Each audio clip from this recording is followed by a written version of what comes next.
राकेश जी अब मंच पर आ गए हैं, तो मैं एक आग्रह करूंगा, वो जितने बड़े अधिकारी हैं, आप विश्वास मानिए उनको आने में विलंब इसलिए हुआ कि किसी बच्चे ने तेजाब अपने ऊपर डाल लिया था, तो वो सारी प्रक्रियाओं को छोड़ करके, सम्मान को छोड़ करके वो वहां पर उसको बचाने के लिए गए थे।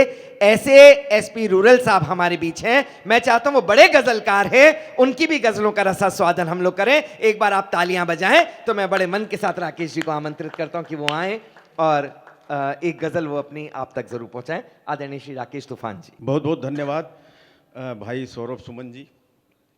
देखिए आप लोग, मैं जानता हूँ, परम आदरणीय पूरे समूचे विश्व के कवियों गीतकारों के लिए प्रेरणा स्रोत परम आदरणीय संतोषानंद जी यहाँ पे बैठे हुए हैं। आप उनको सुनना चाहते हैं, हम भी उनको सुनना चाहते हैं, लेकिन हम बीच में आ गए हैं तो रुकावट के लिए खेद है। बहुत थोड़ी देर हम रहेंगे और जैसा कि मैं देखने में तो खैर इस समय नहीं लग रहा हूँ, लेकिन मैं पुलिस में हूँ और आपके शहर में ही हूँ, तो आप कुछ कर भी नहीं पाएंगे मेरा, मैं जितनी देर तक रहूँगा। तो बगैर किसी भूमिका के, चूँकि आपका हुक्म है, आदेश था कि कम से कम एक गज़ल सुनाया जाना है, तो मैं आपको सुना देता हूँ।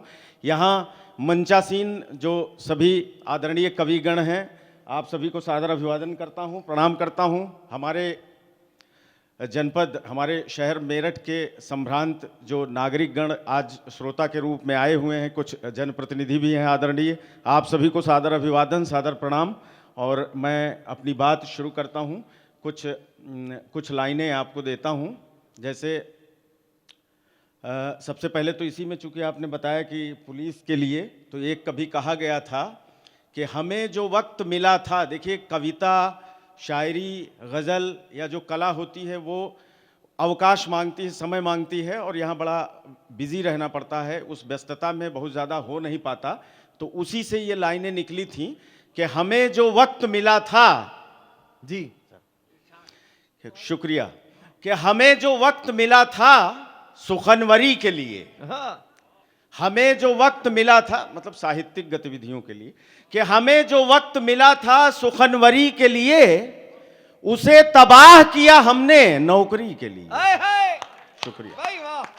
हमें जो वक्त मिला था सुखनवरी के लिए, उसे तबाह किया हमने नौकरी के लिए। मेरे हाथों में है कलम और बंदूक दोनों, जैसा आपने बताया था कि मेरे हाथों में है कलम और बंदूक दोनों, मेरा सफर है जमाने की बेहतरी के लिए। थैंक यू, धन्यवाद, धन्यवाद सर। मेरा सफर है जमाने की बेहतरी के लिए। कुछ शेर और नजर करता हूं कि दम हवा का बराबर निकलता रहा, दम हवा का बराबर निकलता रहा, वो बुझाती रही दीप जलता रहा। वाह वाह वाह। दम हवा का, बहुत बहुत धन्यवाद, कि दम हवा का बराबर निकलता रहा, वो बुझाती रही दीप जलता रहा, और बाग में उनके जाने का मत पूछिए। दोनों पति पत्नी बैठे हुए हैं, मैं आप पे बाद में कर दूंगा, पहले तो समर्पित कर रहा हूं उधर, कि बाग में दम हवा का बराबर निकलता रहा, वो बुझाती रही दीप जलता रहा, और बाग में उनके जाने का मत पूछिए, बाग में उनके जाने का मत पूछिए, फूल खिलने से पहले संभलता रहा। भाई वाह वाह वाह वाह वाह वाह, शुक्रिया, धन्यवाद भाई, वाह भाई साहब, वाह वाह वाह वाह वाह वाह वाह, शुभकामनाएं, थैंक यू वेरी मच, धन्यवाद।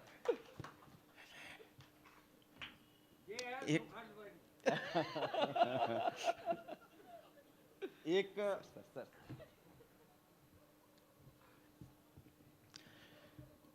आजकल के जो हमारी ज़िंदगी में जब हम दैनंदिन जीवन में समाज से रूबरू होते हैं तो क्या ख्याल आता है, उसी पे एक पंक्ति आपको दे रहा हूं कि कभी ईमान की बातें, कभी किरदार की बातें, कभी ईमान की बातें, कभी ईमान की बातें, कभी किरदार की बातें, चलो छोड़ो हटो करने लगे बेकार की बातें। भाई वाह वाह वाह। कभी ईमान की बातें, कभी किरदार की बातें, चलो छोड़ो हटो करने लगे बेकार की बातें। और यहाँ मीडिया के साथी पता नहीं अब हैं कि चले गए हैं, अगर कोई हो तो उनसे, अच्छा हैं तो गुस्ताखी माफ, कि कभी ईमान की बातें, कभी किरदार की बातें, चलो छोड़ो हटो करने लगे बेकार की बातें। और बताने लग गई हैं असल कातिल को मसीहा ये, वाह। बताने लग गई हैं असल कातिल को मसीहा ये, भरोसे के कहां काबिल रही अखबार की बातें। भाई वाह वाह। बताने लग गई हैं असल कातिल को मसीहा ये, भरोसे के कहां काबिल रही अखबार की बातें। न जाने कितने ही रिश्तों को बेघर कर चुकी हैं ये, हाँ। हमारे घरों के जो हालात हैं, कि न जाने कितने ही रिश्तों को बेघर कर चुकी हैं ये, हमारे घर की चौखट पे खड़ी बाजार की भाई बातें। वाह। हमारे घर की चौखट पे खड़ी बाजार की बातें। ज्यादा समय हो रहा है लेकिन मैं एक मुकम्मल एक पूरी गजल सुना के फिर अपना स्थान ले लेता हूं। सर आपने तो पहले ही कहा कि हम आपको रोक ही नहीं सकते। फिर भी मैं माहौल तो बना सकता हूं कि कोई कानून व्यवस्था की स्थिति न उत्पन्न होने पाए, इसलिए माहौल बनाते रहना चाहिए हमें। कि हाँ एसपी हैं, एसपी हमारे। पुलिस में हैं, लगते नहीं हैं।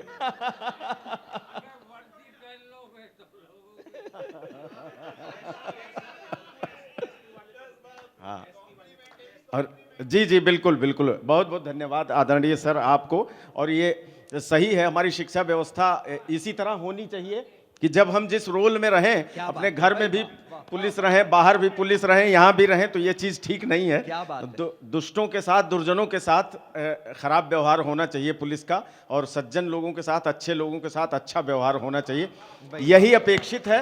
और पुलिस में भी अधिकांश लोग अगर इसी तरह हो जाएंगे तो हमारी व्यवस्था और अच्छी हो जाएगी। ये हर कोई कहता है, करता इसका उल्टा है। अब लेकिन कम से कम कहता है, इससे तो एक बनता है ना, एक प्रेरणा आती है। हमारे भाई यहाँ बैठे हुए हैं, सब हमारे साथी सुन रहे हैं। देखिए इस मामले में अब चूंकि मैं जहन में आ गई बात, देखिए जो पुलिस का आदमी होता है वो ऐसा नहीं जैसे हम वर्दी पहने होते, अंदर जैसे बनियान आप सफ़ेद रंग की पहने हुए हैं, या आपका जो खून का कलर है वो उसी तरह लाल हमारा भी है। और ऐसा नहीं कि वर्दी पहन के हम पैदा हुए थे माँ के पेट से। और ऐसा भी हो सकता है कि जैसे आप यहाँ बैठे हुए हैं, ऐसे ही कोई पुलिस वाला या कोई कवि वहाँ कविता कर रहा हो, शायरी कर रहा हो जहाँ के हम रहने वाले हैं, तो हमारे पिताजी, हमारे भाई इसी तरह बैठे होंगे। या जैसे आप बिजनेस करते हैं, आप कोई और नौकरी करते हैं, तो वो भी उसी तरह करते हैं। शिक्षा हमने एग्ज़ाम दिया, परीक्षा पास किया, अगर 1 नंबर कम पा गए होते तो हम कुछ दूसरा कार्य कर रहे होते। हम तो पहले यूनिवर्सिटी में पढ़ाते थे, बाद में जब सिलेक्शन हो गया तो हम यहाँ चले आए, फिर करने लगे। तो नहीं तो वहीं पढ़ाते रहते, तब आप हमें न कहते कुछ।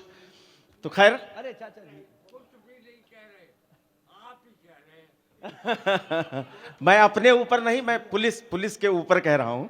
ये हमारे समाज में एक गज़ल के चंद शेर और मैं समर्पित करता हूँ आपके लिए, कि वो यूं है कि सबके दुख में शामिल होकर सबका होना पड़ता है। क्या बात। सब आप बैठे हुए हैं कि सबके दुख में, जिनका सामाजिक सरोकार ज़्यादा होता है, कि सबके दुख में, जीवन आसान नहीं है, कि सबके दुख में शामिल होकर सबका होना पड़ता है, और अपनी हस्ती को पाने में खुद को खोना पड़ता है। अपनी हस्ती को पाने में खुद को खोना पड़ता है। बहुत धन्यवाद सर। कि अपनी हस्ती को पाने में खुद को खोना पड़ता है, और उलझन के संग बैठे बैठे पहरों रोना पड़ता है। वाह वाह वाह सर वाह। उलझन के संग बैठे बैठे पहरों रोना पड़ता है, इसकी चाहत दिल में रख के उसका होना पड़ता है। भाई वाह वाह वाह वाह वाह वाह। उलझन के संग उलझन के संग बैठे बैठे पैरों रोना पड़ता है। धन्यवाद धन्यवाद सर। कि उलझन के संग बैठे बैठे पैरों रोना पड़ता है, इसकी चाहत दिल में रख के उसका होना पड़ता है। और हम फूलों से चेहरे वाले मरहम जैसी तबीयत, वाह वाह वाह वाह वाह वाह।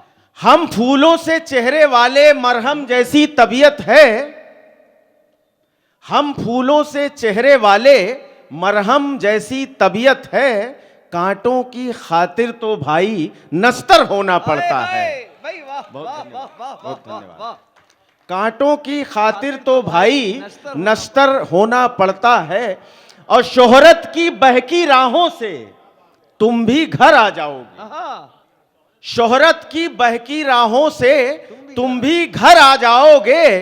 शाम ढले तो सूरज को भी जाकर सोना पड़ता है। भाई वाह। शाम ढले तो सूरज को भी जाकर सोना पड़ता है। शाम ढले तो सूरज को भी जाकर सोना पड़ता है। और एक शेर जाते जाते, एक शेर और दो लाइनें सुन लीजिए, दो शेर। कि यह है कि इतना तो शुक्राना कर दे, इतना तो शुक्राना कर दे, मुझको तू दीवाना कर दे, मुझको तू दीवाना कर दे। और कातिल लगती हैं तो उसकी, जैसे इसमें थोड़ा पुलिसिया आ गया है अगली लाइन में, कि कातिल लगती हैं तो उसकी आंखों पे जुर्माना कर दे। वाह वाह। कातिल लगती हैं तो उसकी आंखों पे जुर्माना कर दे। और अंधियारों को लिख दे कैदी, अंधियारों को लिख दे कैदी, सूरज पे जुर्माना कर दे। बहुत बहुत शुक्रिया, धन्यवाद, जय हिंद।